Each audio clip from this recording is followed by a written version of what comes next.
নমস্কার বন্ধুরা, সঙ্গীতা ঘটক তানিয়াস কিচেনে সবাইকে স্বাগতম। আশা করি আপনারা সবাই ভালো আছেন, আমিও ভালো আছি। আপনারা আমার রান্নার রেসিপিটি দেখুন, লাইক করুন, শেয়ার করুন আর নিত্য নতুন রান্নার রেসিপি দেখার জন্য এক্ষুনি আমার চ্যানেলটি সাবস্ক্রাইব করে নিন। বন্ধুরা, আজকে তৈরি করব একটি নিরামিষ এঁচোড়ের সবজি, এঁচোড়ের কালিয়া, একদম অনুষ্ঠান বাড়ির মতো। চলুন বন্ধুরা, কিভাবে আমি এঁচোড়ের কালিয়া বানাচ্ছি এবং কি কি উপকরণ দিয়ে বানাচ্ছি চলুন দেখে নিন।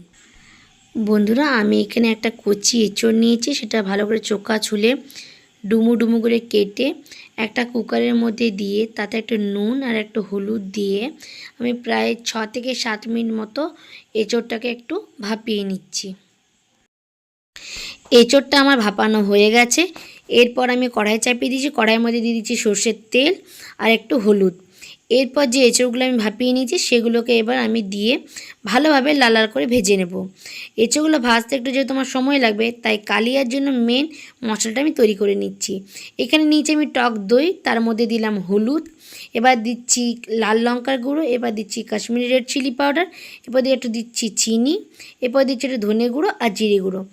দইয়ের সাথে ভালোভাবে গুঁড়ো মশলাগুলো মিশিয়ে নিচ্ছি। আর এই দিকে আমার এঁচোড়ও ভাজা চলছে।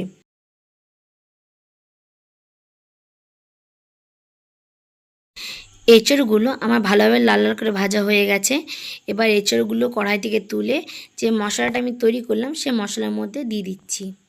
এরপর মশলাটার সাথে এঁচোড়টা ভালো করে আমি মাখিয়ে নিচ্ছি। মাখিয়ে নেওয়ার পর 5 থেকে 7 মিনিট মতো আমি রেস্টে রেখে দেবো।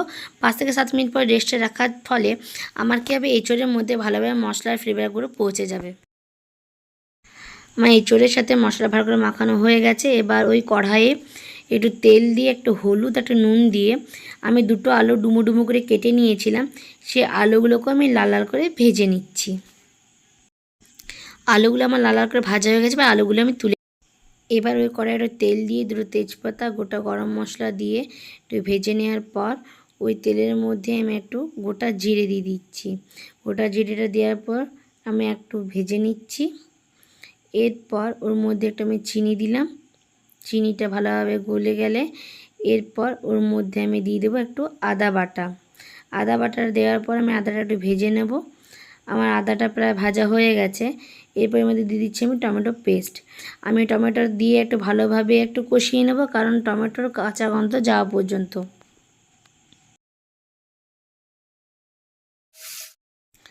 টমেটোটা আমার ভালোভাবে কষানো হয়ে গেছে।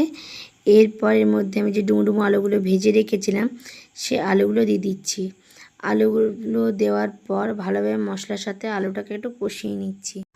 আমার আলুটাকে ভালোভাবে কষানো হয়ে গেছে। এবার ম্যারিনেশন করে রাখা এঁচোড়টা দিয়ে দিচ্ছি।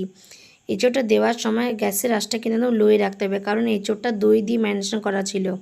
তাই একটু কম আঁচে ভালো করে আমি এঁচোড় আর আলুটাকে প্রায় 5 থেকে 7 মিনিট মতো কষিয়ে নিচ্ছি।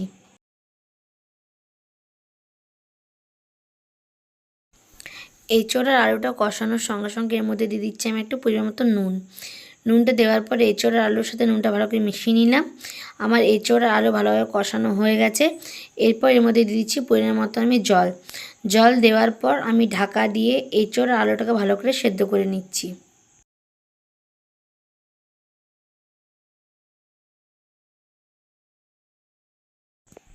আমার এঁচোড় আলু ভালোভাবে সেদ্ধ হয়ে গেছে, জলটা অনেকটা মরে গেছে। এবার উপর থেকে দিয়ে দিচ্ছি আমি একটু ঘি আর দিয়ে দিচ্ছি একটু গরম মশলা।